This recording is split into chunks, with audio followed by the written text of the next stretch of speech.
ikusten dut parez pare, eta gai jartzailearena ere ez dela tokatzen danean, ez da, konturatzen da norbera zailtasunaz. Bueno, ideiak asko joan dira, saiatuko naiz, nolabait, era batera edo bestera, elkar ukitu dutenak, edo nire ikuspegitik, ni jaso dudan horretatik, elkar ukitu dutenak ekartzen, elkar ukitzeak esan nahi du batzutan koinziditzeko eta beste batzuetan txinparta ateratzeko, biak iruditzen zaizkit onerakoak direla. Hoiek ekartzen eta batez ere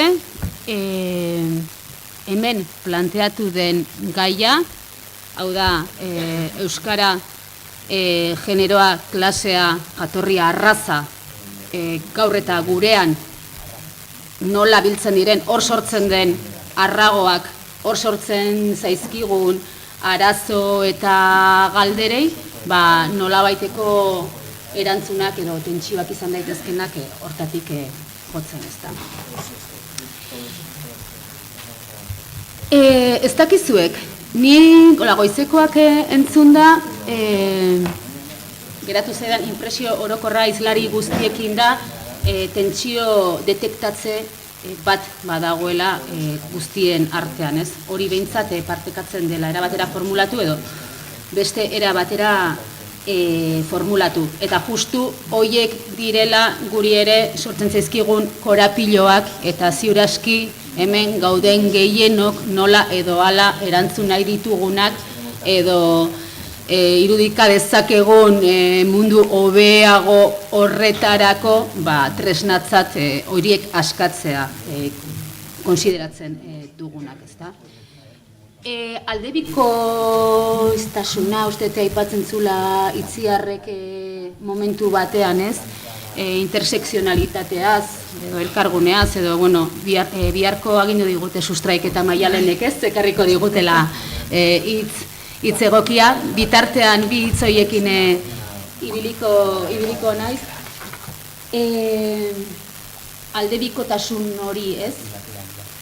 Momentu berean, pertsona bera, gutako bakoitza, zapaltzaile eta zapaldu izateko leku hori. Hortik abiatu naiz, esate baterako. Mariluz, zuk abiaburuan maketoaren erreibindikazio bat egin duzu, ez? Edo hala ulertu dut. Horren berrirakurketa batena edo reapropiazio batena, ez? Tentsioak ekartzen hasita. Euskaldun elebakarraren bizipena non geratzen da hor? Badago aldebikotasun hori abiaburu gisa botatzen dut. Eta jakina, edozein momentutan postitak badituzue, baino eskua altxatzearen ohiko ariketa hori ere asko eskertuko dugu. Gainera guztiek azpimarratu didate, mesedez, jendeak hitz egin dezala, gu ere entzuteko gaude, hau trukerako toki bat da, ezta? Orduan, lasai ederrean, ez bait ondo ikusten hola egidazue, eta gauza hori guztiak. Baina, bueno, pixka bat hortik hasiko nuke. Tentsio bat zera egiten hastekotan, bikotasun hori, ezta? Maketoarena, Euskaldun elebakarrarena iristen zaigu gaur eguneraino, Euskaldun privilegiatuaz hitz egiten ari gara.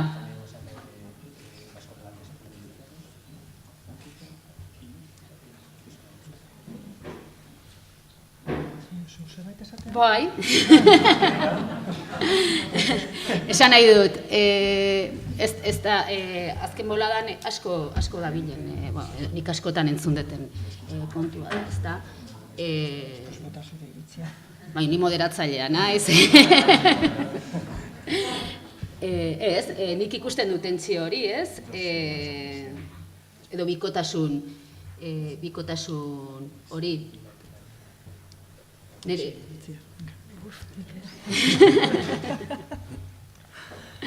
Agian Mariak Galizian beste era batea bizi duzue hau? Esan nahi dut, ziur aski hemen daukagun korapiloetako bat, edo azken aldian, baita euskalgintzaren inguruko diskurtsoetan ere sortu den kontrajartze bat da, ez? alde batetik euskararik ez duen horrena, eta euskara nolabait ondasun edo privilegio gisa ikus dezakena, eta beste aldetik euskara edo euskaldun izateko zailtasuena duenarena. Eta badirudi konfliktoan sartzen zaizkigula bi figura horiek. Galizian hori bizi da, ez da nola da hori, igual hortik ikus dezakegu argia.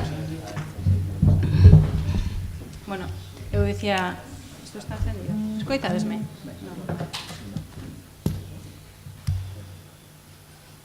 Hola? Sí? Sí. Eu comentaba antes que é moi importante pensar nos contextos e nas historias, e creo que precisamente neste aspecto a lingua galega e o euskera son bastante diferentes e presentan unha situación moi distinta. Lehen esaten zuenez, historiari eta testu inguruari erreparatu behar zaio, eta alde hortatik euskera eta galegoa oso desberdinak direla. En Galicia temos que ter en conta que case o 90 e tantos % da poboación entende galego, ainda que non o fale, e polo tanto non temos este problema de inintelixibilidade que pode existir co euskera. Temos outros perigos e outras circunstancias, pero non esta. O que pasa é que é interesante porque o que nos dá a entender é que hai estrategias que nun lugar poden ser subversivas, en outro lugar poden ser colonizantes. Por exemplo, perdón.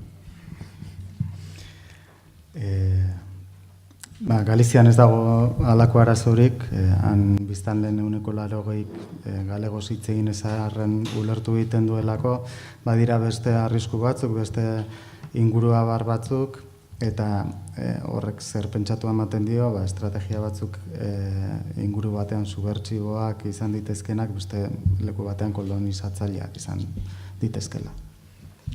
Para dar un exemplo da traducción, que antes o mencionei moi por enriba, estrategias que en contextos de linguas que son inintelixibles se poden ver como un aspecto positivo da normalización lingüística, como por exemplo contar con intérpretes, pois o que sei nos servizos xudiciais. Nun contexto como no galego sería unha estrategia colonizante, porque a nosa perspectiva é que o sistema, por exemplo, xudicial ten a obriga de entender as persoas galegofalantes. Non, é dicir, introducir unha intérprete ou un intérprete nese contexto é un síntoma, é unha agresión realmente, non? Co cual vemos que é a mesma estrategia, pero en dous contextos distintos ten unha repercusión ou soporta ou apoia un discurso antagónico. Horre esate batera, lehen ere aipatu du, itzulpenaren afera gainetik, esate batera epaitegietan interpretiak sartzea beste inguru batuan izan diteke lagungarri, baina Galiziko kasuan jarrera kolonizatzaile bada, justiziak berez galegoz hitz egiten diren herritarrei ulertzeko bete beharra daukalako, orduan jarrera erasotzaile bat litzateke, ez laguntzailea. Mataza horretatik tiraka, beste inork hemengo euskararen historia sozialean halako aldea ikusten duzue esate baterako, gauza bata ulergarritasuna. Nik lehenago Maria hizketan ari zela eta esplikatzen zuenean ez boterearen hizkuntza izan dela galegoa, nik euskara oso islatuta ikusten nuen, ez? Oso ispilatuta historia sozialaren ikuspegitik. Zuek hala bizi izan duzuen, ez...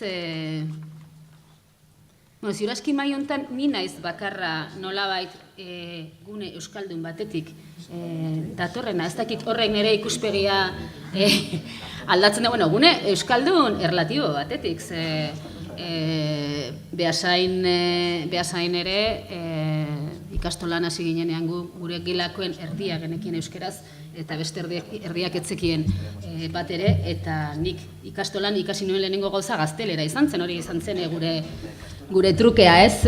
Esan nahi dut askotan, gune euskaldunena ere badagoela pixka bat zera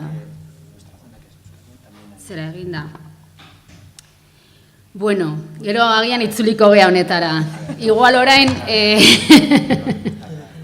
edo norbaitek baldin badauka zerbait honi buruz esateko, ez. Bueno, igual Inazioren autobusera jungo naiz. Orain, bai? Inaziok bere hitzaldi bukaeran, pasadizo batekin bukatu du, emakume etorkin batekin topaketa autobus batean, eta ez dago ulermenerako edo tarterik iaia, ez? Eta ondorioztatu duzuna da gaur egun batzen gaituen hori kapitala dela. Eta halaber zure hitzaldian Joseba Sarrionandiari tiraka baita ere aipatu duzu imaginario alternatibo eta berrien gabezia. Hori nola lotzen da, nola bait gaur egungo klasea definitzeko zailtasun horiekin, edo gukeu klase batean errekonozitzeko zailtasunekin gure buruen autodefinizioa egiteko garaian.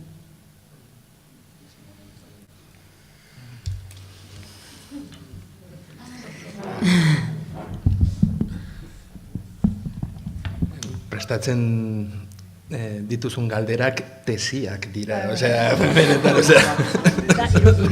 Bueno, alako gaia jartzen dituzuelako mai gainean. Zue planteatutako galdera dira, Nik jaso egin ditut, eta... Alde batetik, lehen ja zerbait aurreratu dut.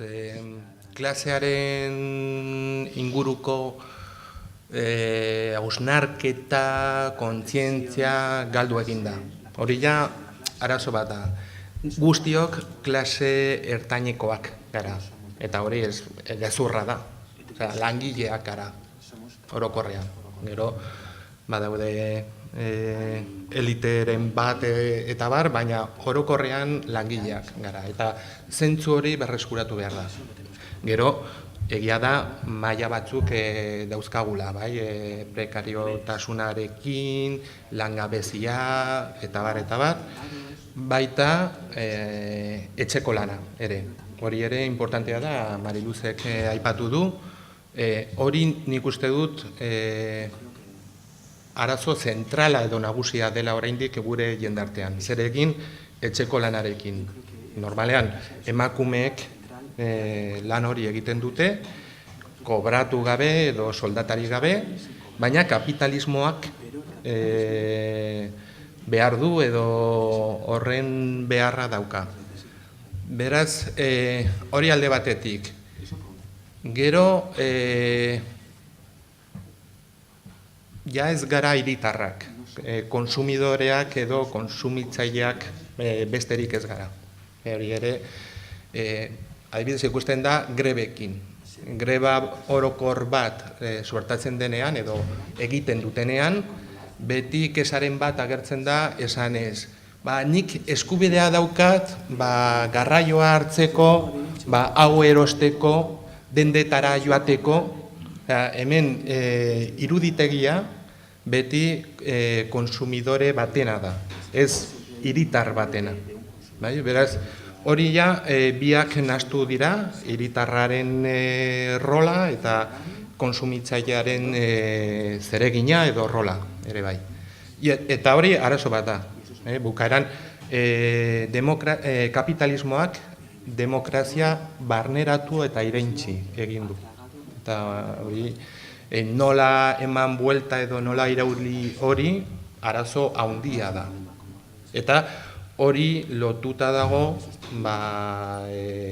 klaserik ezari.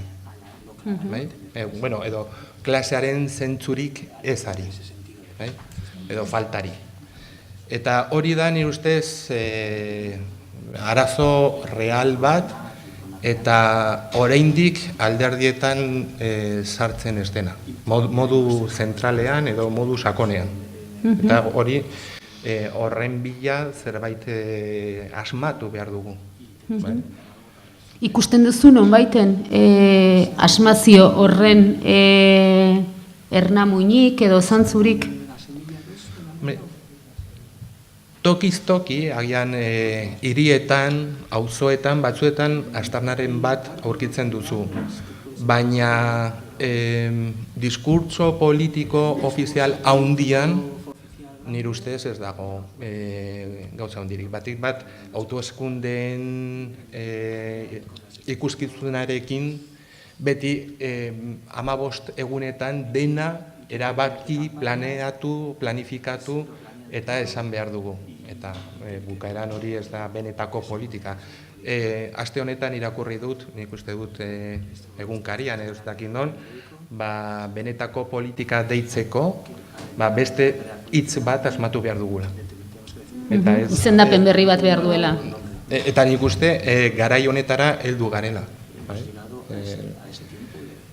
Eta gero, emakume eskale etorkin hijitonekin, gero beste gauza bat daukagu,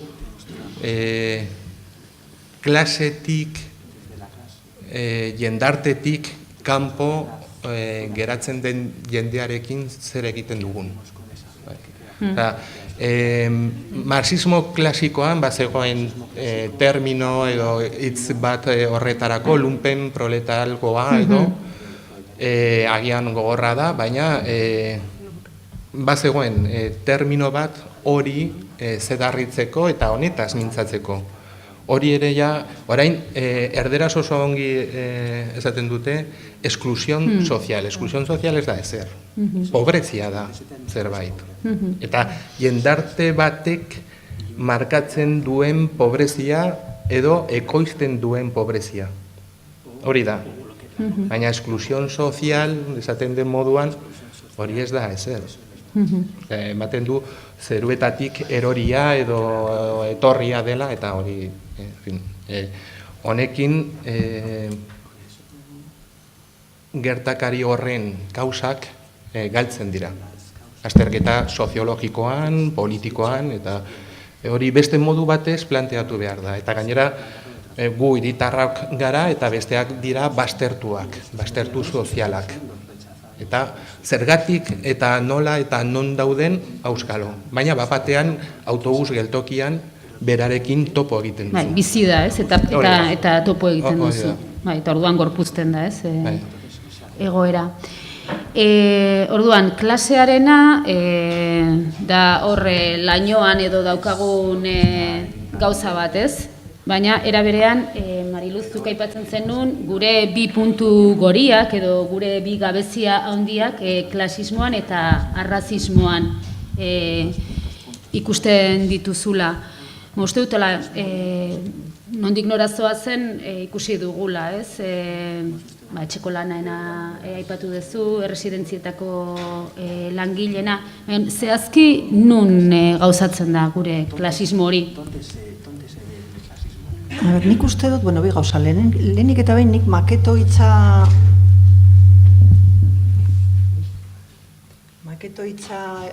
ez orain ez da entzuten edo bai? Koplatzen da. Maketoek hitz egiten digu. Historiatik. Maketo hitza errebindikatu badut, aspaldiko kontua da. Dabe bai nire buruari egiten diodan gauza bat, zen Basaurikoa izan da eta erdi maketoa, nire lagunei korearrak deitzen zitizkien bitartean, nien nintzen, neskardaldun bat, ezekiena, zer zen ardalduna, eta eze besta. Orduan, gerora eukidut, lotxa bat sentitu dut, nire lagunekiko, ez da?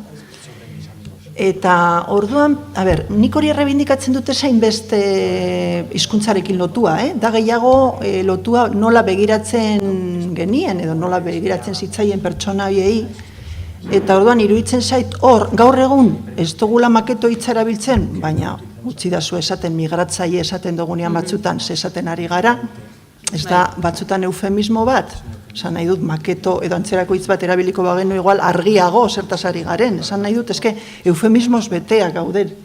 Hori da nire beste ondorio bat, ez da?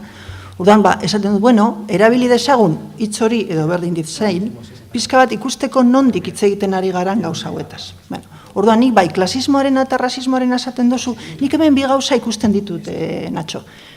Claro, egia da, generoa, arrasa, klasea eta hori errebindikatzen badugu, nik uste dut adibidez feminismoan pres gaudela, ez dakit noraino, baina pres gaudela genero kontzeptua rebisatzeko.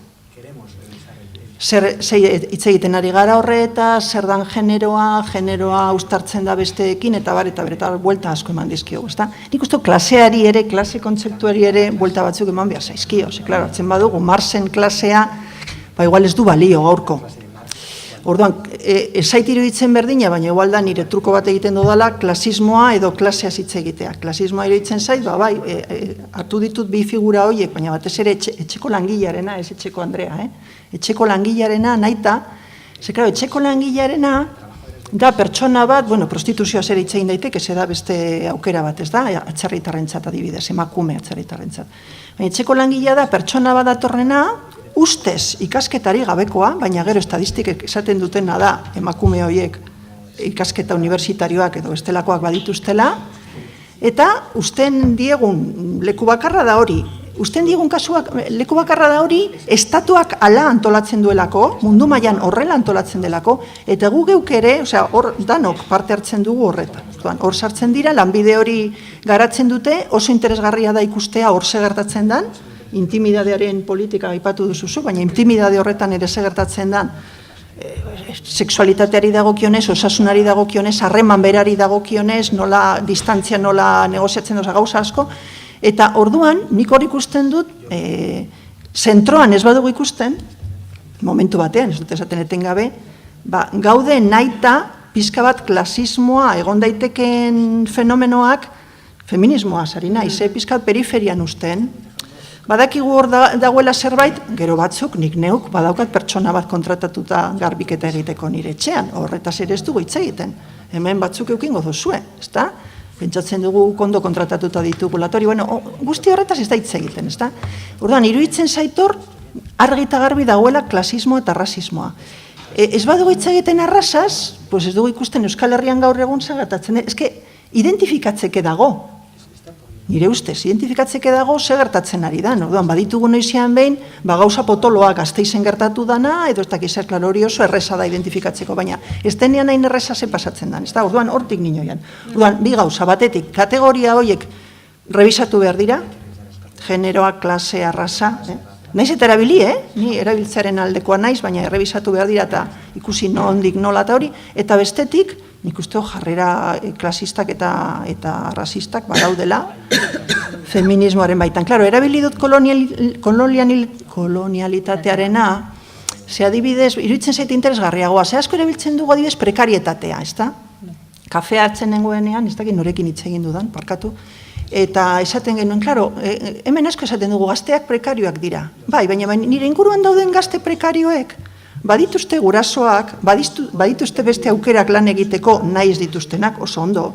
Nolabait prekarietate hori, parkatuko didazue, ez dut esango hautatua dela, baina da batzutan sistemari oposatzeko modu bat, edo zein lan ez dut hartuko, edo ulertzen didazue, baina pertsona batzuk prekarioak dira per se, punto. Orduan, prekarietatea eta lako hitzek nire ustez daude mozorrotzen bebai, gertatzen ari den. Horregatik nik hainbeste garrantzia ematen diot kategoriei. Dena den nire buruari kontra egingo diot oraintxe. Ze alde batetik esaten dut kategoriak ezinbestekoak direla, eta pentsatu behar ditugu kategoria berriak hobeto pentsatzeko, baina nik ijitoaren adibidean, ulertu dudan maiaraino behintzat, ikusi dudana da ze botere ematen diogun hizkuntzari. Zezuk zeuk esan duzu, gero ulertu nuen zen nahi zuen, berak nahi zuen nik ordaintzea txartela. Horretarako ez da behar. Ez euskara, ez gaztelera, ez zan nahi dut. Eske, batzutan elkar komunikatzen gara hizkuntzari gabe. Zan nahi dut, bebai bizi gara. sistema batean, unibertsitatean adibidez, garrantzia osoa ematen diogula hizkuntzari, ez dio nik kenduko hemen, baina esan nahi dut, elkar komunikatzeko batzutan ez da behar hizkuntzarik. Eta orduan ikusteko bestea zenolako egoeran dagoen, edo zuk zenolako egoeran zauden ere ez da behar, orduan erorien nik uste kontuan hartu behar dugula. Baina, bueno, batez ere hori, nik uste klasearena oso interesgarri iruditzen zait, baina nola? 19. mendean bezala tratatuko dugu, esan duzu, langilea gara danak, jo, ez dakit, nik kobratzen ditut 3.000 euro. Langilea naiz, bai, nik lan asko egiten dut, baina ez dakit, osea, hor ez ditugu egin behar sailkapen batzuk, nola egiten dugu sailkapena hor, ez dakit.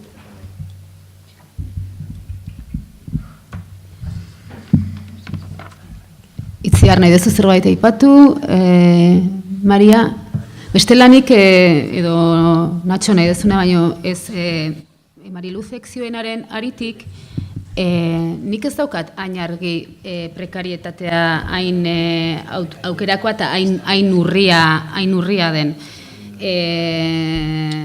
Nik nire inguruan ikusten ditut familiak aurrera, hori ez, kontzeptua bera ez, familia aurrera ateratzeko, ez dakit, reponedore oso lanpostu, kaskar, olako adibide asko eta niretzako, sintoma bat izan da,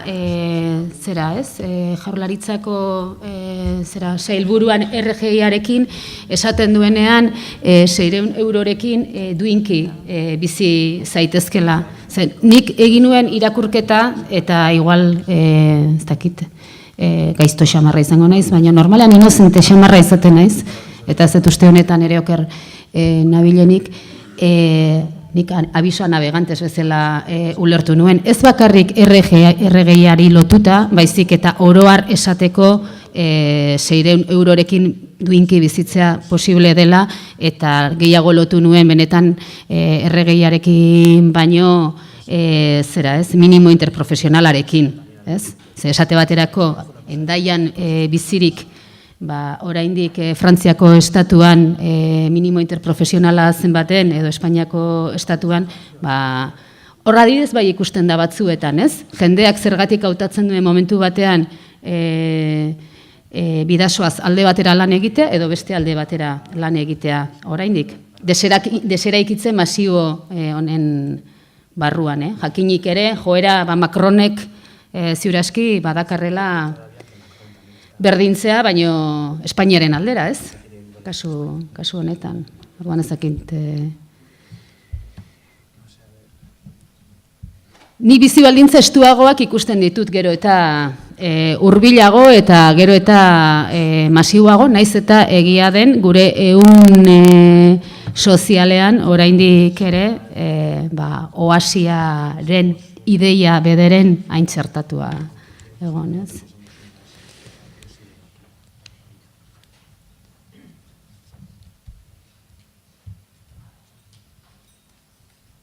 Galiziatik nola ikusten da? A ver, estaba así escoitando e reflexionando un pouco sobre estas cuestións da clase, tamén o que dicía Mariluz. Antes, cando falei de descentrarse ou de descentrarme, tamén ten que ver con sair de certos marcos de pensamento que nos parece que son universais e o mellor non nos son.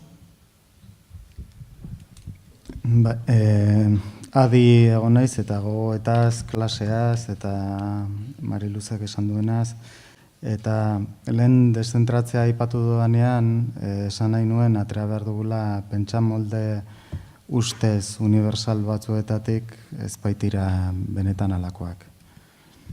Dende o punto de vista dos feminismos decoloniais, para min é problemático xa o propio concepto da crise.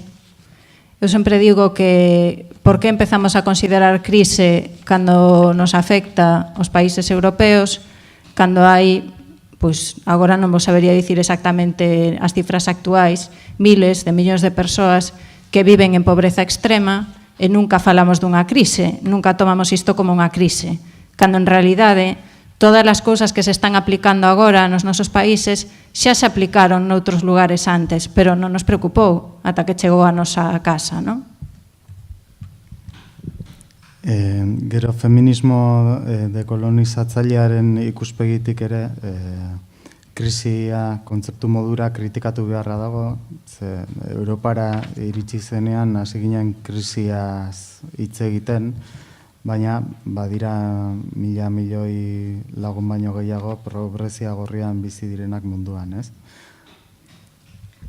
Dende ese punto de vista, se o vemos dende outra perspectiva, eu ás veces teño a sensación de que estamos buscando solucións aos problemas no lugar equivocado. As que xa saben como sair destas situacións están fora das nosas fronteiras. As que teñen as estrategias, as que teñen o discurso, as que teñen a política, están fora de Europa e nos seguimos mirando o que dicíamos antes polo funil, no? Da nosa visión eurocéntrica a través do inglés, a través do castelán, a través das linguas hexemónicas e buscamos solucións onde non as hai. E o mellor o problema que temos co concepto de clase ou con outras cuestións deste tipo é que seguimos buscando neses lugares que xa están trillados e que realmente non son quen van dar a solución aos problemas que temos hoxe. Kontua da, konponbidea okorroko lekuan bilatzen ari garela, kanpoan behiratu behar ditugu estrategiak, diskursoak, politikak, lehen inbutuaren irudia erabiltzen nuen, esateko inbutu horretatik pasatu iten dela guk barneratzen dugun informazio hori guzti hori, baina klase kontzeptuaren bila ari gara 1000 aldiz landutako eta aztertutako eremuetan eta hortik kanpo behiratu behar genuke bilatzeko ideia hori. Isto, por exemplo, unha das áreas de actuación de implicadas que antes non tiven tempo de explicar con moito detalle. Primeiro, cambiar a nosa posición de persoas que imos salvar o mundo, as brancas salvadoras, e que imos ensinarlles as demais como teñen que pensar, en que marcos de pensamento e de acción teñen que estar, e cambiar, descentrar a nosa posición a posición de persoas que escoitamos e que aprendemos. Lehen implikadas taldeari buruz jardun dut, eta oso garrantzizkoa da gure posizioa aldatzea. Zuri salbatzaile izatetik pasatu behar gara, bestei entzutera eta beste ondoan egotera. E iso consiste, por exemplo, como organización de cooperación feminista, en visibilizar que é o que fan as mulleres e que é o que pensan e como construen os seus discursos subversivos noutros lugares. Isto facémolo traendo activistas para que nos expliquen que é o que fan, pero tamén a través da traducción, por exemplo, de textos, de pensamento, de creación, que buscamos que nos axuden, que nos dean as ferramentas tamén para empezar a, como dicía, descentrar, non? Cales son os nosos referentes. Lankidetzarako erakunde feminista bezala bilatu egiten ditugu beste diskurso subversiboak alakoak egiten eta eraikitzen diharduten emakume hoiengan, ez? Eta esate batera itzuli ere egiten ditugu handiko testuak tresnatzeko, gure burua tresnatzeko eta prestatzeko. Xa para rematar, simplemente un exemplo para que entendades a que me refiro e a que nivel de incoherencia nos leva ás veces este afán de seguir os discursos hexemónicos, non? E o pensamento hexemónico. Como falantes de linguas non hexemónicas, pois agardamos que noutros lugares se lea, por exemplo, a nosa literatura, non? Que se coñezan as nosas autoras e autores, o noso pensamento, pero non seguimos definindo a literatura que hai que traducir, que compre coñecer, como Shakespeare, Goethe, Cervantes. Entón, se nós mesmas non somos capaces de empezar a redefinir que é o que hai que coñecer, nós que estamos xa nesa posición máis de subalternidade con respecto á lingua, pois malamente podemos, digamos, agardar que o resto, as posicións aínda máis hexemónicas que a nosa, tomen ese camiño, non? Entón, eu creo que o papel que temos dende os feminismos decoloniais é cambiar o foco e cambiar tamén o foco epistemolóxico e teórico de como pensamos e como conceptualizamos os problemas e as situacións as que nos temos que enfrontar nós mesmas, non?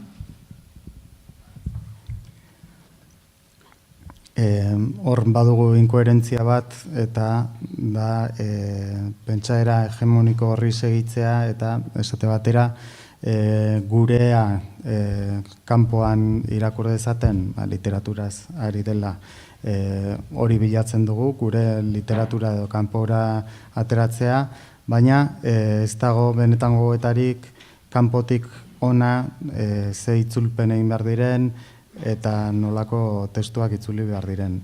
Orduan, lehenbizi gure subalternatitatea onartu behar daukagu, gero besteek ere gurekin horren beste indezaten, ez? Orduan egin behar dena da, foko epistemologiko hori aldatu, eta behiratzeko modu hori aldatu. Baitziar. Entzuten da? Bueltatuko naiz pixka bat krisi eta prekaritateari inguruko, piztu zait pixka bat pare bat idei. Beste egunean unibertsitatera etorri zen Joseba Zalakai, beraz lan egiten du, eta esan zigun, behintzat hemen Euskal Herrian krisia edo bere ustez gehiago pairatzen ari diren edo ari diren pertsonak bada ja pobreak zirenak, bai? Oda, pobreagoak bihurtu direla, bai? Eta hori adibidez, haiek ez daude hemen, baina bai, igual Mujeres de Montsetik, bai ikusten dugu adibidez etzeko lanetan lan egiten duten emakumeak, kontatzen dute, lanak gero eta hori soldatak badira bajuagoak, lan egiteko baldintzak ez daudela, eta horretan haiek bai nabaritu dutela krisia. Eta gero, berriro nigatik hitz egiteko, orain asko hitz egiten da millennial generazioa, eta uste dut nik adibidez, millenniatik garenok, nik hor sartuta egongo nintzateke, eta bada gaur eguneko gaztaroak edo, ez dakit, inoiz ez da izan hain prestatuagoa, edo ez dakit, ni behintzat nire ingurukotasunean, eta justu orain hitz egiten egon gara, aurkitzen ari naizena da tesiak, eta bakarrik unibertsitatera joatea, baizik eta tesia aurkitzea, hizkuntzak menperatzea, eta jendea ezin duela nahi duen lanpostuak eduki, edo baldintza oso oso bajuetan, klaseak ematen ez dakizen bat klase eta bakarrik 400 edo 300 euro kobratzen. Ez dakit hori prekaritatea, eta uste dut bai dela, baldintza prekarioak, eta adibidez, justu orain pentsatu dut, nik justu irailean izango dut nire lehenengo kontratu horrela formala 4 urterako, eta nire sentipena da, ni privilegio dut bezala, ezta? Eta, bihar beteko dut 35 urte. Orduan, pentsatuz edo nire ama ikusten, edo nire gurasoak ikusten, nire ama beti lan egin du, lantegi berean, eta ni bakarrik azkenengo 15 urteetan, lan edo leku desberdinetan, eta ez dakit, gero ere bai orain dela 2 urte joan nintzen Manchesterrera, eta hor bai ikusi nuen nola ere bai krisiaren efektuak hor zeuden guztiok, ze ere bai krisia asko eragin du, jendea atera behar izan du, batez ere gazteak, eta egia da, unibertsitateko edo unibertsitateko ikasketekin, eta haiek hor sentitzea ere ez dakit klase, baina bai desberdintze hori,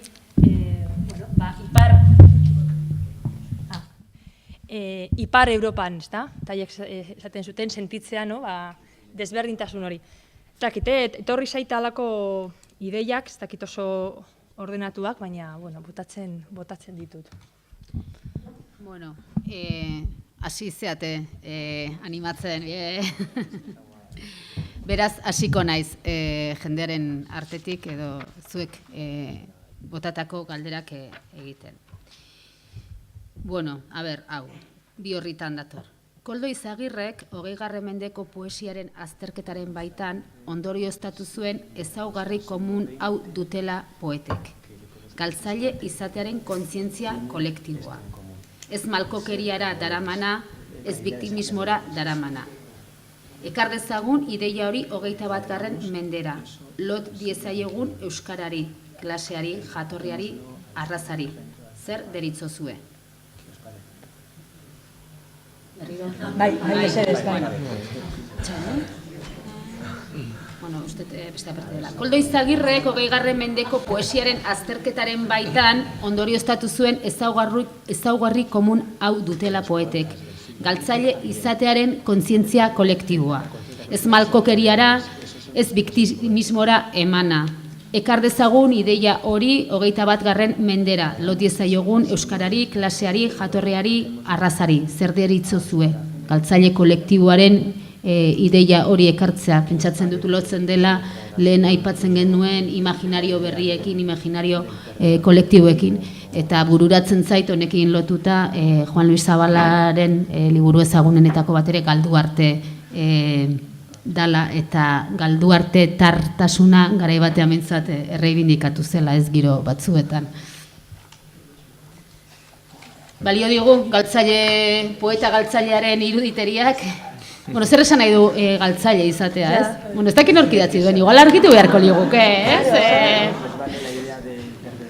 Venga, zizan lotxatiak, ala, venga gotzon.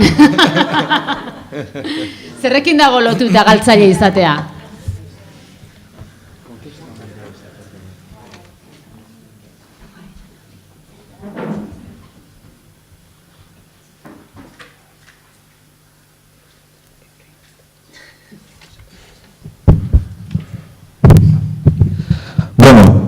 A ber, berak egiten du antologia bat, ezagutuko duzu, igual kaierak egin zituen 40 idazlerenak, eta ondorio nagusia hori da, ez? Beraiek idazten dutela galtzaile kontzientzia batetik.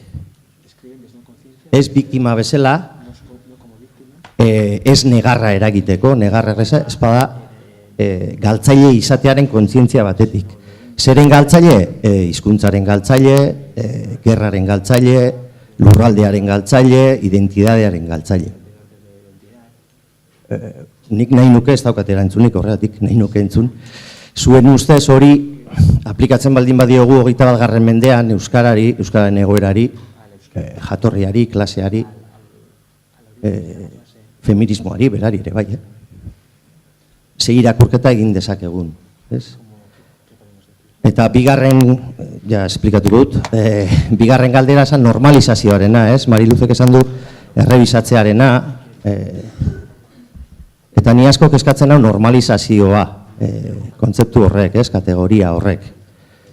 Eta lotzen dut bestearekin ere, ez? Galtzaile izatearen kontzientzia kolektiboa gaur egun ete daukagun, hizkuntzari dagokionez, eta erabilerara lotuta esaterako, ustut gaurko berrian dakarrela edo, ez? Kale erabilera jeitsi egin dela, desente, ez da? Baina badago eraberean ere diskurso triunfalista bat esango nuke, normalizazioa oso gertu dugula esaten duena, hizkuntzari dagokionez ari naiz kasu honetan. Orduan, bueno, buruatu zait, igual hori kontzientzia hori esetu dugun galdu, eta horrek zer eraginten duen, ez? María. Voume sentir aludida como poeta, entón vou contestar a isto. Non sei, escoitadesme, sí. Ez poeta modura erantzun beharra sentitu dut. Bueno, estas declaracións como a que acabas de facer as vexo como o privilexio patriarcal na literatura. As mulleres, o acceso público á palabra das mulleres, creo que en ningún caso se vería de forma derrotista, porque nos custa tanto traballo que nos dean espazo para falar, para publicar, para existir poéticamente, que creo que esa actitude perdedora de quen ten o privilexio de xa ocupar ese lugar. As que parece que se nos dá permiso, vémolo sempre como unha vitoria. Bai, adierazpen horiek entzunda, iruditzen zaio privilegio patriarkaletik eginda ote dauden, ez? Azkenean emakumeentzat argitaratzea, izatea, bera ere garaipen bada, eta orduan ezin da eduki beste jarrera edo pentsan molde hori, ez? Garaipen bat bada, ez? Izatea eta argitaratzea. En canto a normalización, vou dicir dúas cousas contradictorias aparentemente, pero que teñen o seu sentido. En primeiro lugar, darvos a coñecer que en Galicia o goberno de Feijóo decidiu acabar mesmo casi co nome de normalización. Por exemplo, agora os equipos que antes se chamaban de normalización lingüística que había nos centros de ensino, agora teñen que chamarse de dinamización, que como moito máis neocon queda máis bonito, non? Bai, normalizazio kontua dela eta, gauza bi esateko ditu, itxuraz kontra esanezkoak dinenak, baina ez da hala. Feijóoren gobernuak esate batera normalizazio hitza kendu nahi izan du, ikastetxetan baziren normalizaziorako talde batzuk eta izena aldatu die eta orain dinamizaziorako taldeak dira eta hola pizkat neokonago geratzen dira, ez da pizkat onargarriago. Dende ese punto de vista, a normalización é algo revolucionario, é dicir, introducir, seguir defendendo que o galego ten que estar presente en todos os aspectos da vida e que o uso do galego ten que ser algo habitual e común e non unha cousa de persoas extrañas, segue sendo un concepto revolucionario. Eta alde horretatik, eskatzea galegoa egunerokoan, ohiko bizimoduan egon behar duela, normalizazioaren ikuspegia alde hortatik, oraindik ere irabiltzailea da Galizian. Pero dende outro punto de vista, dende o punto de vista das persoas que non queremos vivir no mundo de Núñez Feijóo, o concepto de normalización tamén pode entenderse como facer normal, e aí eu xa teño máis problemas.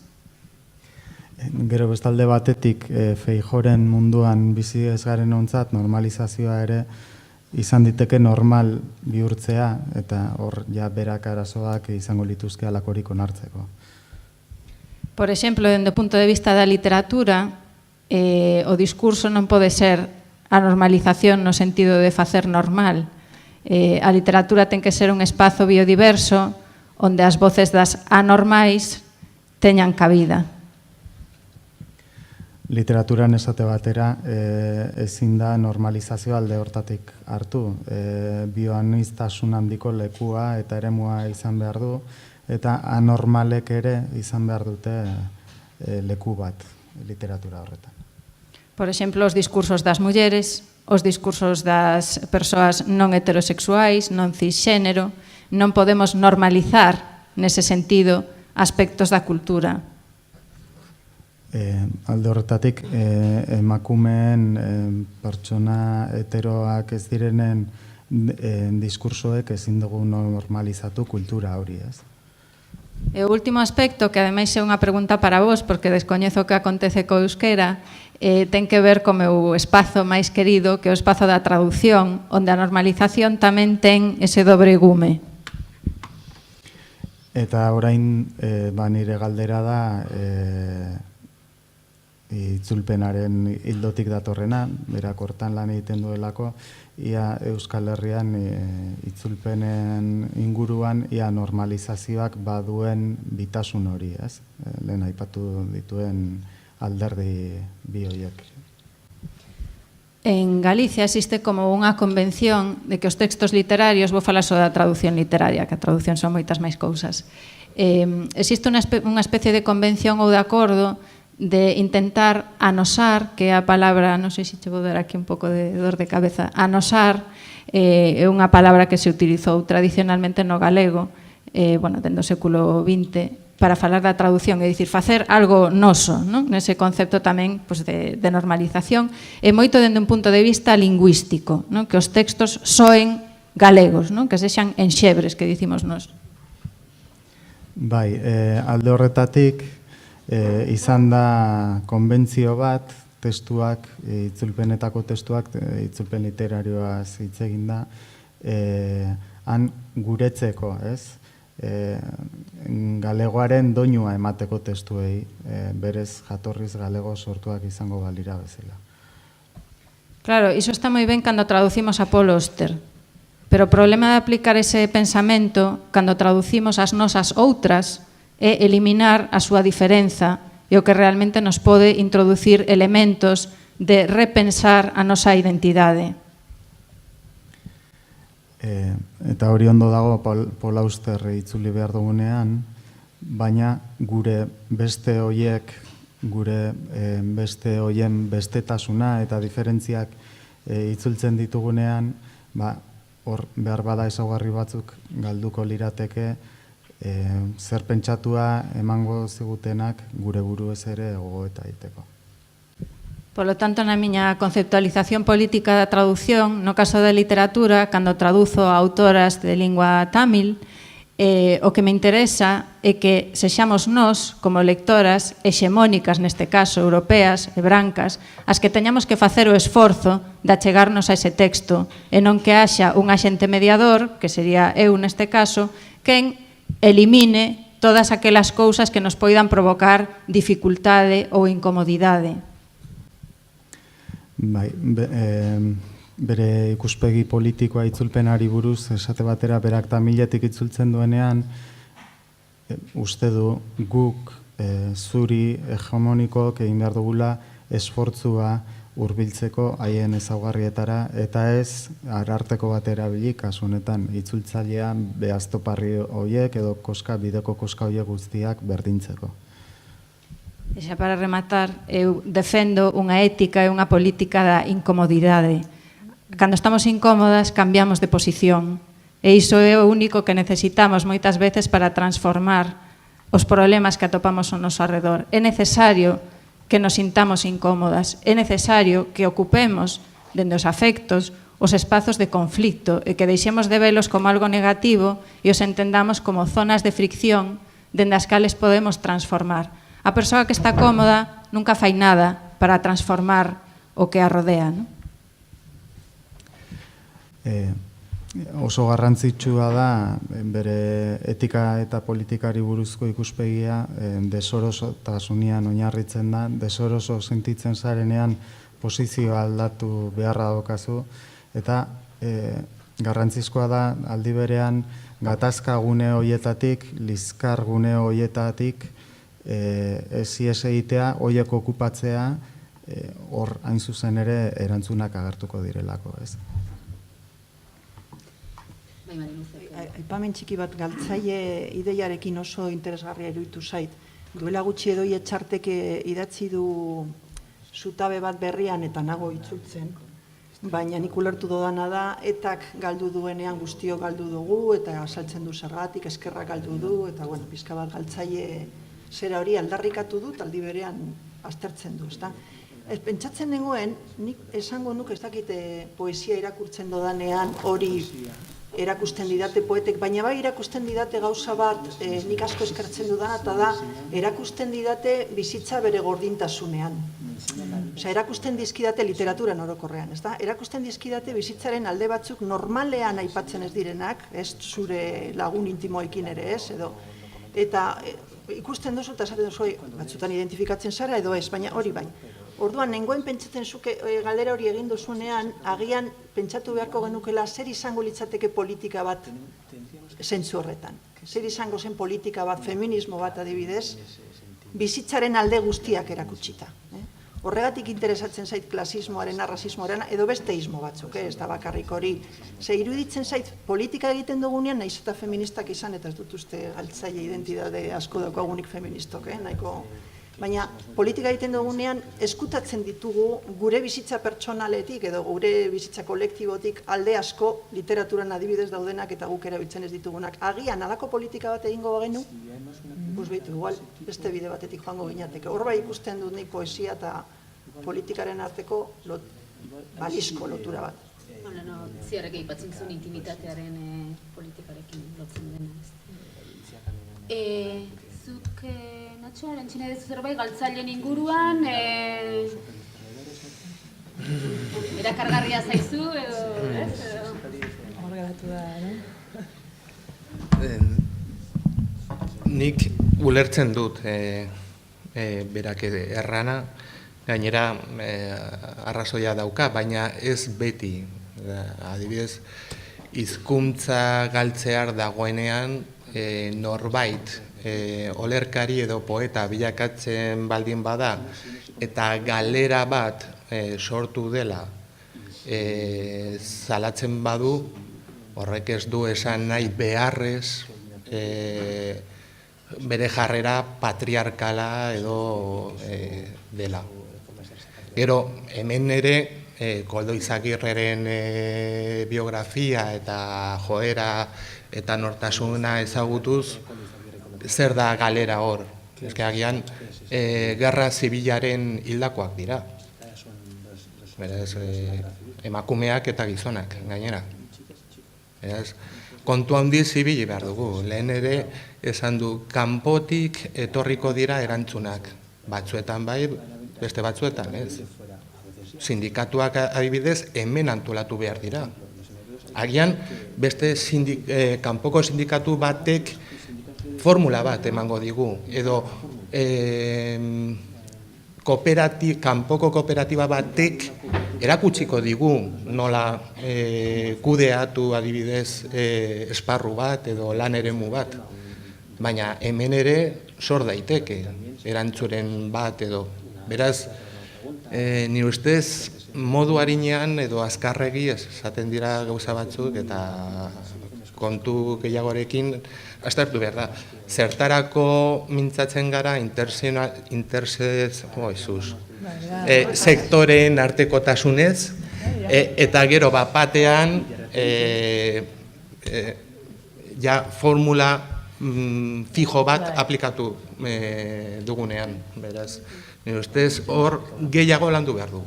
Hori da nire iritzea. Eta lanarekin eta klasearekin ere bai. Lehen, etxeko lana, apropos aipatu dut. Badakit, etxeko langilea arlo bat dela eta beste bat etxeko lana. Baina nire ustez kapitalismoaren barruan oraindik arazo handi bat da zer egin etxeko lanarekin. Eta horrek menpekotasun egoera bat sortzen du eta orokorrean emakumeen aurkakoa. Patriarkatua eta kapitalismoa bat etortzen direlako gai honetan. Beraz, apropos esan dut. Eta zuk asko kakotz artean edo komila artean kobratzen baduzu, aprobetxatu hori barruko elkartasuna, barruko klase elkartasuna bultzatzeko. Eta esan, hau edo horrek gutxi kobratzen du. Gehiago kobratu behar du. Ez jarri marra hemen esanez, ni ja privilegio honetara heldu naiz edo langile berezia naiz, ahora esan, agian zuk gehiago kobratu behar duzu, borroka dezagun horren alde. Hori da nire iritzea. Beraz, dena, kontu gehiagorekin berriro pentsatu behar dugu, eta ez formula magiko batekin dena etorriko zaigula eta bar, hori ez da sektoren artekotasuna. Aurrera jarraituko dugu beste galdera batekin. Horrela dago formulatuta. Hizkuntza ez hegemonikoek giltza ematen digute, entzun dugu. Zertarako tresna izatea nahi dugu euskara? Hau da, baieztapen horretatik abiatzen da, eta zertarako tresna izatea nahi dugu euskara? Zelan elika dezakete askape mugimendu iraultzaileek euskara, eta kontrara? mugimendu eraldatzaileek zer ekarri zaioketen euskarari, kontrara zer, eta zertarako tresna izatea nahi dugun euskara. Euskara, galiziera izan daiteke, parekoak dira. Bueno, esta axúdame a puntualizar unha cousa ao fío deste último comentario. Bai, horreko iruzkinaren arira honek lagunduko dit gauza bat zehazten.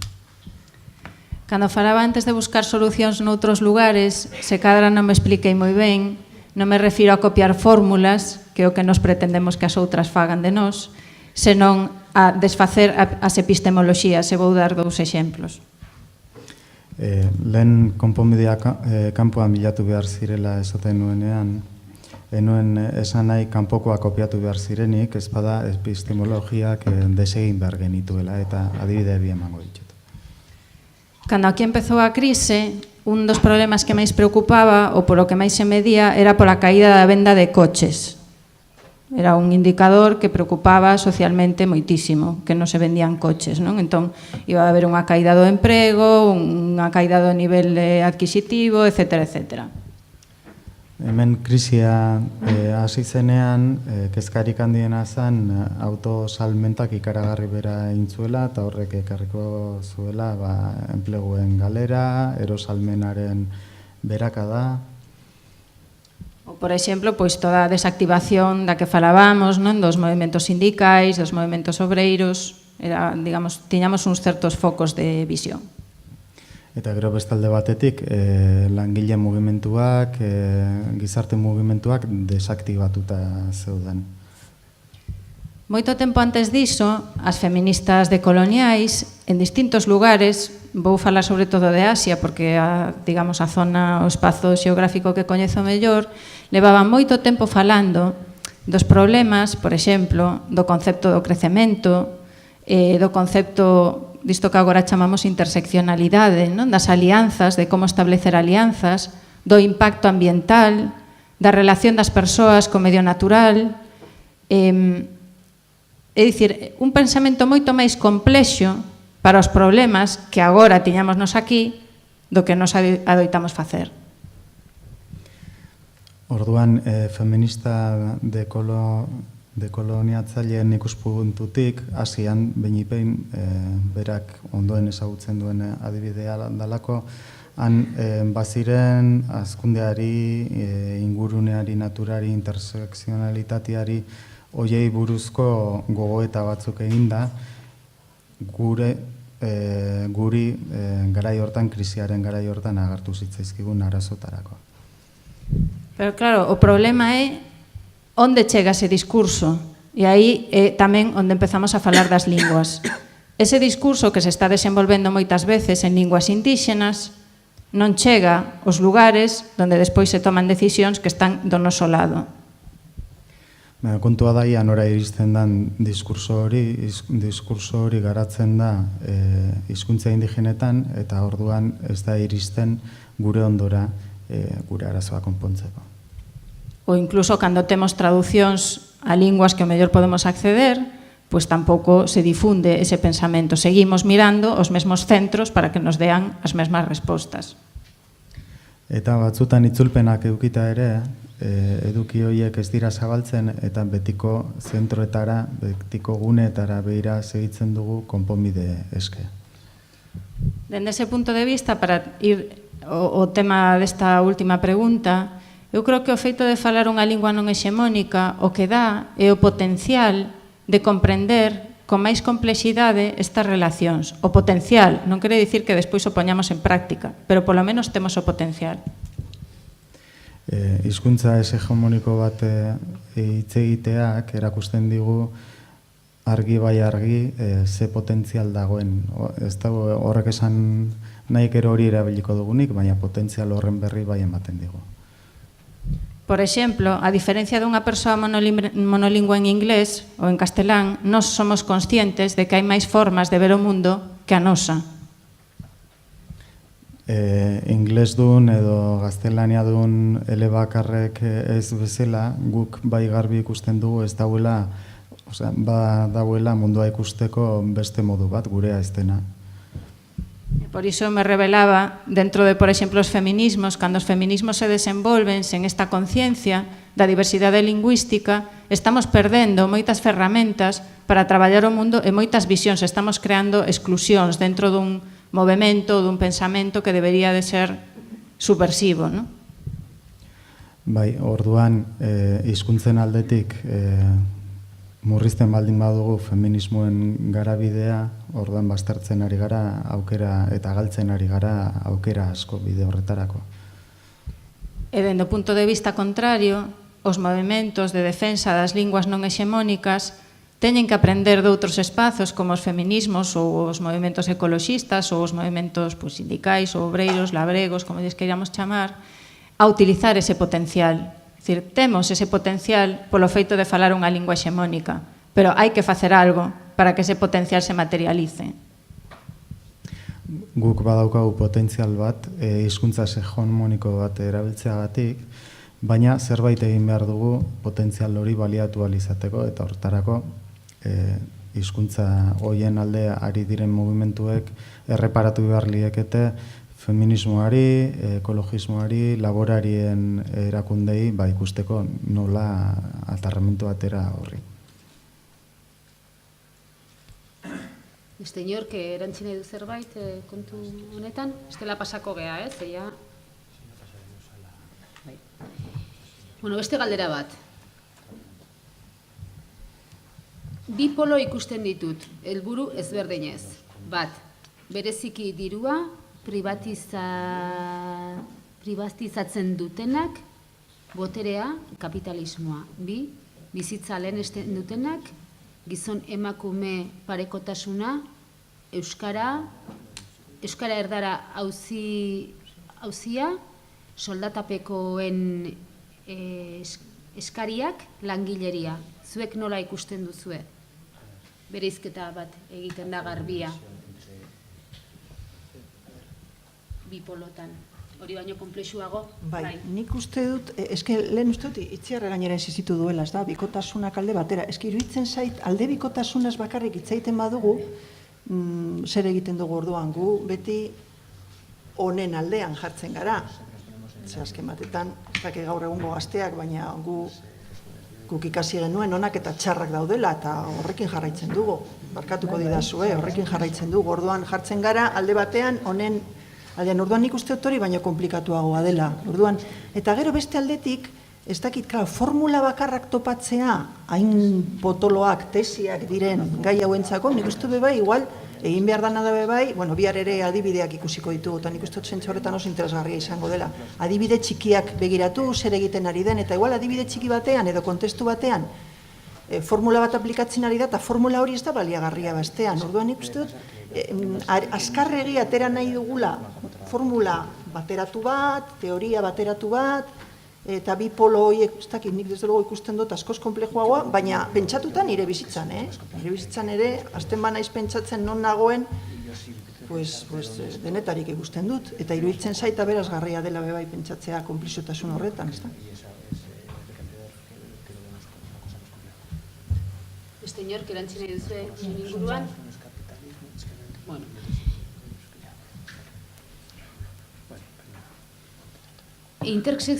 Galderak honela dio. Intersekzionalitatearen arrisku bat zapalkuntzen olimpiada dela esan du Itziarrek. Zer izan daiteke horretan ez jausteko jokaera kolektiboa? Kategoria guztiek dute garrantzia bera? Bueno, hor leno nik ere puntatuta neukan hierarkizazioaren kontuarekin, ez? Justu uste duzuk beharra edo iradukitzen zenuela, ez? Komenigarritasuna aldiz Itziarrek ezezkoa edo nolabait horizontalizatzearen alde egiten zuen gehiago, ez? Bai, bueno, ez dakit, igual ez dut oso argi adierazi, baina ez da bakarrik igual horizontaltasun hori eta guztiak baliaga edo balio berdina dutela, baizik eta testu ingurua, ez da? Testu ingurua eta nola hor badago testu inguru sozio-historiko eta esaten dugunean baldintza materialak, instituzionalak, eta hor, nik uste dut, hor hasiko direla, ze zapalkuntzak edo, badira adierazgarriagoak. Pizka bat hori azaldu dudanean da, batzu, nire ustez, askotan pentsatzen dugu beti, edo, ez dakit, igual patriarkatua dela garrantzitsuena, edo, justu, beti izan da, klasearen borroka, eta zalantzan jartzeko, ez dela beti, eta hori ez dela finkoa, baizik eta gainera nik uste dut gaur eguneko konplexitatean hori ezin dugula alako borroka finkoak eta nire bai gero eta gehiago gustatzen zait edo mugitzen naiz grisa horietan, ez da, edo ez dakit nola esan, hor zer pasatzen da, ez ja muturretan baizik eta. Bai, ez muturretan baizik eta zer pasatzen da, hor nik uste matiz asko eta egoera desberdinak daudela. Bai, ez dakit, ulertu saldu nahi zen. Zuk, Marilu, nik lehen ulertu dizute, aniztasuna edo intersekzionalitatea bera pixka bat berrikusteko proposamena egiten zenuela, hain justu hierarkizaziorik ez dagoelako, beraz, uler daiteke ikusten duzula premia, ez, hierarkizazioena. Bai, baina hierarkizazioa zen izango generoa importanteagoa klasea baino, zen izango hori, lekuan ikusi behar da zer da. Claro, nik dena den orain ariketa zaila daukago feminismoan adibidez. Ze alde batetik, nik uste dut jarraitu behar dugula esaten, nik emakume moduan problema batzuk ditut, eta emakume moduan, baina aldi berean esan behar dut ni emakumerik ez da existitzen. Zeidazue jarri komunak gizonentzat eta emakumentzat, ez da egia, esan nahi dut. Ariketa hori, nire ustez, politikoki eta teorikoki super interesgarria dena, klaro, batzutan ustartzen da oso errez eta beste batzutan esain errez. Baina nik uste dut momentu horretan gaudela. Momentu batean esan daiteke, pobreak gero eta pobreagoak dira. Baina aldi berean, klasearen, nertzen duzera, nik uste dut horregatik teoria bakar bat egitea hori dana ondo kontatzeko oso zaila da. Baina nik bai ikusten dut feminismoan alde biak, alde batetik. Batzutan, iruditzen zait esan behar dela, ez, baina emakumeok baditugu problema berezi batzuk, berdin da non gauden eta beste aldetik esan, eske, zera emakume edo zera gizon. Hori dana nola ustartzen da, galdera potoloa da. Testu ingurua izan daiteke erantzuna Itziarrek ematen zuena. Nacho, Maria, gai honen inguruan, zerbait esan nahi duzue? Ni ados, paradoxa edo arazo hori gertatzen da, batzuetan eta matxismoarekin, patriarkalismoarekin, batzuetan, Angela Davisen aipatu dut, esklabotzan ere, batzuetan generoa kontuan hartzen zen, adibidez, zigortzeko, sexu bortxaketan eta bat, baina beste aldetik ere, generorik gabekoa zen. Eta gizon beltza bezalakoa zen. Beraz, halako dialektikak edo paradoxak ematen dira, eta gainera sistemak aprobetxatzen ditu. Emakumeen aurka edo ez dakit, beraz, honetan erabat ados, bai. Bostak, gutxi dira leno, bertsolarietako batek esan din ere arduretako gauzala bosta lorden gutxietan beraiek lanean jartzea. Orduan, besterik ez badago, galderarik badezue inork,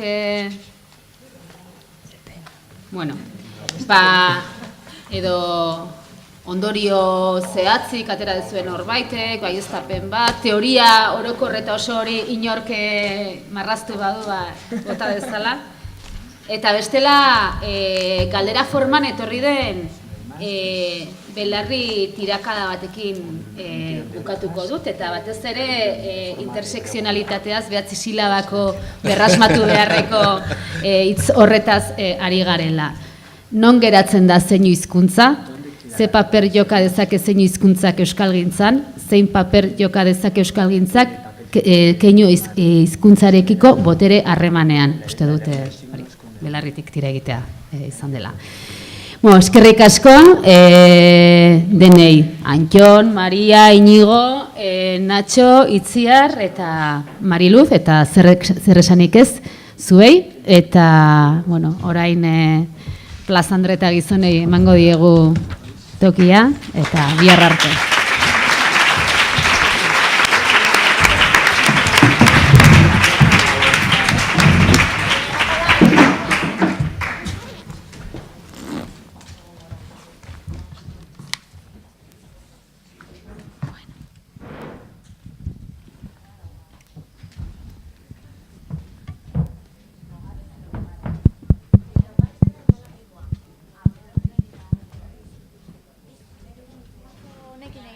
Lehen honekin egin.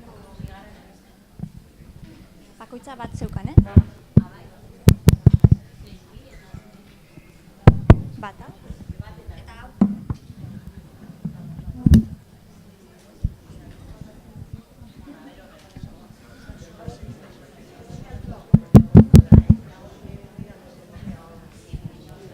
Probatu pixka bat, agerren.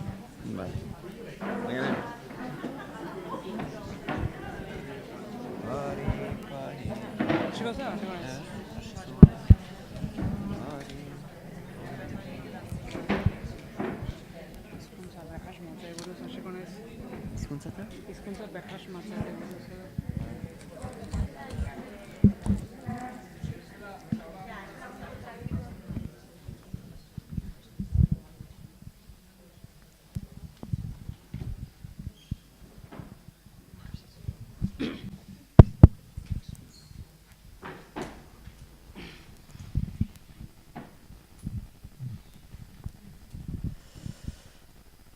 Berriz entzun ditugu zenbait kontu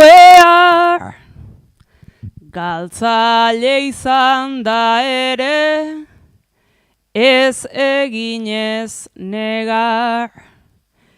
Euskarak bi apustu bere ganatzear, batetik bizi naia, mende hontan zehar, eta bere burua berrasmatu behar.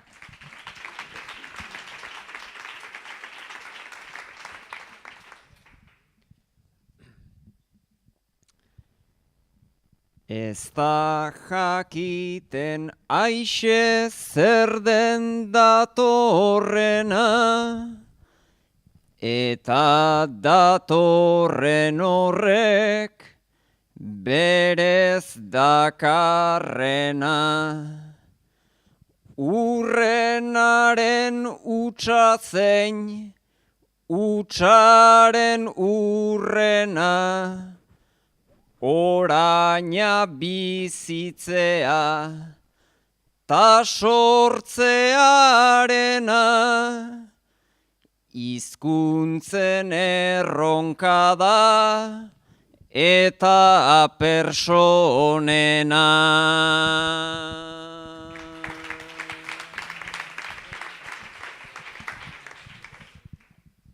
Bai feminismoan ta berdin euskalgintzan, ikusten dugu zenbat termino dabiltzan. Garaia izango zen geure egin genitzan, dena dago asmatzeko, bistan dagon gisan, hizkuntza batek ezin, suerte handigoik izan.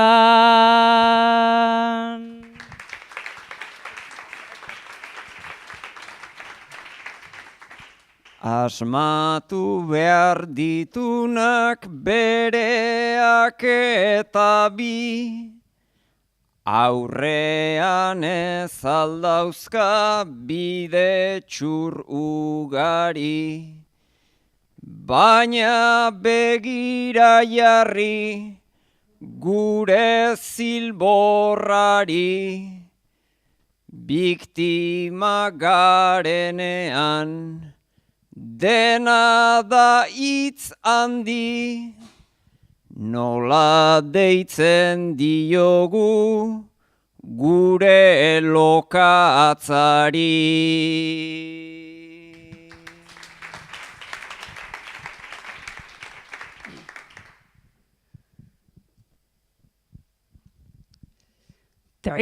Tristura biktimismo larria atxean, gustora ere egon leike geure lokatzean.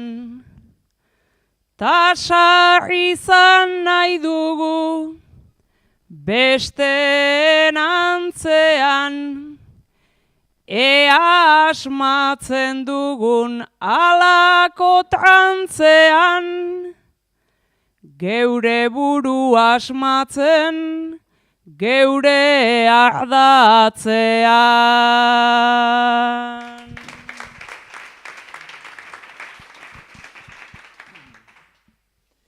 Bide horretan hartu dugu abiada, ardatza gugan dago, ta bada bultzada.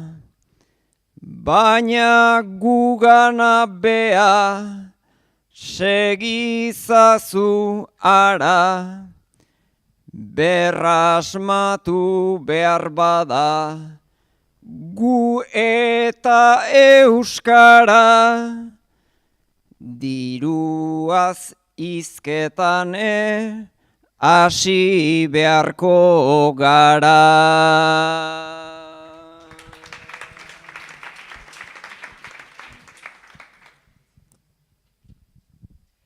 Hor ikutzen ditugu, hemengo ta hango, herrita erakunde, hizkuntzak bizango. Erakundeetara egin duzu txango, dirua beharko da, hori argi dago, eta diruz bakarrik ere ez da izango.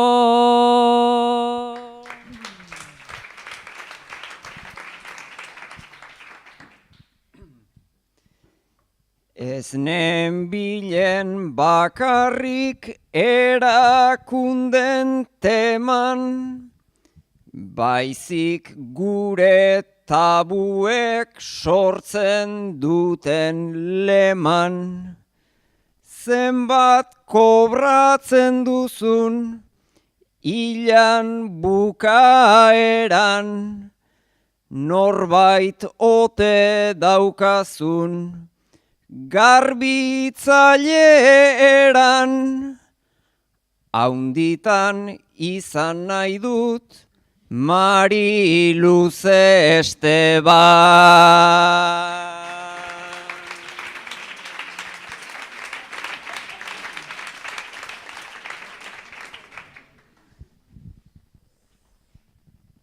Asmo haundia jarri duzuzuk helburu, ta lortuko duzunik enago seguru. Mari Luz garbi mintzo zen ahots ta buru, ez da sarri entzuten hainbat egipuru. Gure gezurrak sarri sinisten ditugu.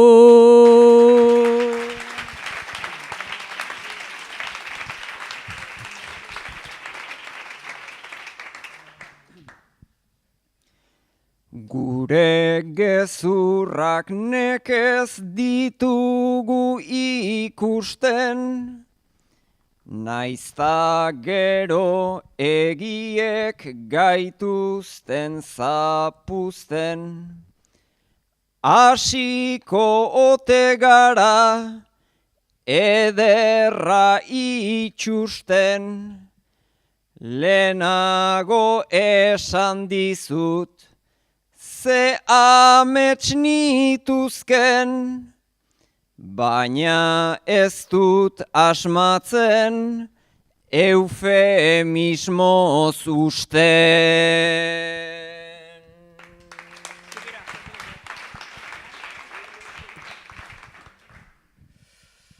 Zerbait esan ustean guzuen gertuko, ta arridura keinu horiek lekuko. Orain arte egin zaie irten bidei uko, ta orain ez dugu guk soluzionatuko. Ola ibili dira hainbeste urtean, batzuk defentsan eta bestek atakean. Dena profetizatuz listillo artean, orain arte guztiak dabiltz bapatean. Baina zenbait konzeptu ulertu da ongi, familiara egin zait hor zenbait teori. Berekin baitaramat mende bat edo bi, deserosotasunan politika hori. Hori gustatu egin zait nerire benetan, naizala sentitzean sentitu penetan, beti mejoratzeko itxaropenetan, harri txintxar txiki bat behar da zapatetan. Deserosotasuna jotzen dut aintzako, hemen bazen keinu bat eta guretzako. Silak deserosoak aipatu beharko, gutxinez nigisako hankamotzentzako. Beraz silei boteak zuk pare bat begi, jarri zaizkizun ontan aurpegiz aurpegi, naita nahi alzenuen deseroso segi, bazpare ezpaitzara lurrean eseri. Aukeran bai zegon horren beste jente, deserosotasuna egon da presente. Zirikatu nahi zuten igarri desente, bazkaiare horregatik jarri dute tente. Bazkaltzen egon gara, tente aldez alde, eta sentitu gara, restauranen pare. Egia esan pentsatzen nuenik erabe, ze ondo jan liteken platerarik gabe. Seguru asko izango zen zeneukan gozea, tortilla platerean ta tripan aizea. Nik ere pentsatu dut bazkai bat hauxe da, gure etxean horixe esaten klasea. Bazkaltzen ari ginen ta bazkaldu arau, tortilla entrekota, kroketa ta enparau.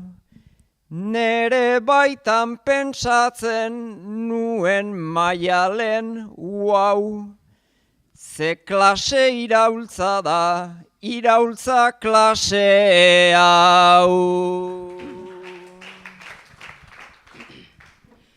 Goizean lehen bastante komplikatu gara, ta bazkai klase hortara ondoren plazara.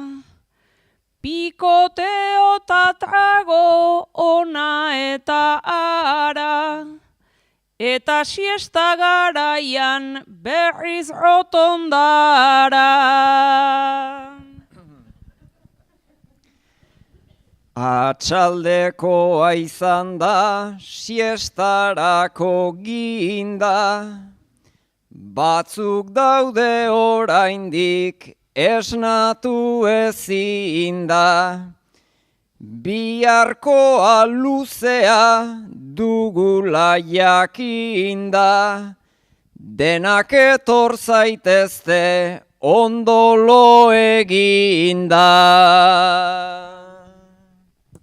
Bazkalostean beti logurata gandu, hemengo densidade hau nola neugandu. Galderak ugaritu, egiak bakandu, ala gertatu bada merezi izan du.